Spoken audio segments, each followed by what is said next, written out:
Police যখন কোনো একটি অরাজকতা ঠেকানোর প্রতিহতের চেষ্টা করছিল তখন আমার অফিসারদের সাথে কি ধরনের ব্যবহার করা হয়েছে অত্যন্ত দুঃখজনক। যিনারা এই ধরনের ব্যবহার আমার অফিসারদের সাথে রাজপথে রাস্তায় করেন, আমি তাদেরকে অনুরোধ করব আমার অফিসারদের সাথে আপনারা এহেন আচরণ করবেন না।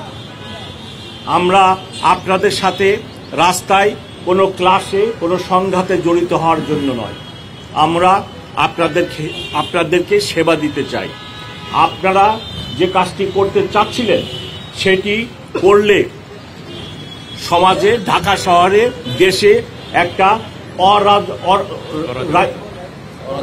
অরাজকতাপূর্ণ পরিবেশের সৃষ্টি হবে।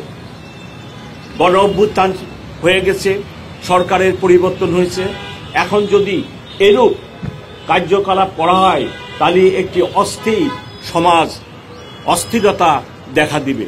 সেই জন্যই আমরা সেটি রক্ষার জন্য আমার অফিসাররা নিয়োজিত ছিল। কিন্তু এরূপ ব্যবহার আমাদেরকে বড়ই মর্মাহত করেছে। আমরা এরূপ ব্যবহার কোনো শিক্ষিত বুঝবান মানুষের থেকে আশা করি না। আরেকটি বিষয়, গতকালকে রাত্রে আমার একজন অফিসারকে ককটেল মেরে যেভাবে আহত করা হয়েছে, আপনারা প্লিজ এই নিউজ প্রকাশ করেন। আমার নিরপরাধ অফিসার রাস্তা দিয়ে থানার সামনে ছিল, আপনি নিরপরাধ মানুষটিকে এইভাবে ককটেল মেরে আহত করলেন। এতে আমার অফিসারদের মনোভাব নষ্ট হয় এবং পরিণতিতে আমরা সবাই ক্ষতিগ্রস্ত হব। যদি আমার অফিসারদের মনোবল ঠিক না থাকে, আপনারা দেখছেন 5ই আগস্টের পরে আমি নিজে রাত্রে দেখেছি 80 বছরের বৃদ্ধ লোককেও বাঁশের লাঠি নিয়ে মহল্লার মধ্যে মহল্লা পাহারা দিতে হচ্ছে।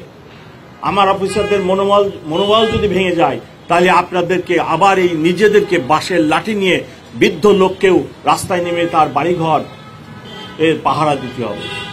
সো যারা এই ধরনের দুর্বৃত্তায়নের কাজ করতেছেন, ককটেল মেরে আমার লোকের মনোবল ভাঙার জন্য চেষ্টা করতেছেন, প্লিজ তাদের কাছে আমার অনুরোধ, আপনারা এইরূপ কাজটি করবেন না। আসুন আমরা সবাই মিলে চেষ্টা করি নিরাপদ থাকার জন্য, ভালো থাকার জন্য। ঢাকা মেট্রোপলিটন পুলিশ অভ্যুত্থানের পরে অনেক ভঙ্গুর অবস্থায় ছিল। আমাদের অনেক চেষ্টায়, অনেক কষ্টের ফলে, আপনাদের সহযোগিতায় আজকে পুলিশ অফিসাররা মনোবল ফিরে পেয়েছে। আর এই মনোবলকে ভাঙার চেষ্টা প্লিজ করবেন না, এটাই আপনাদের প্রতি আমার অনুরোধ।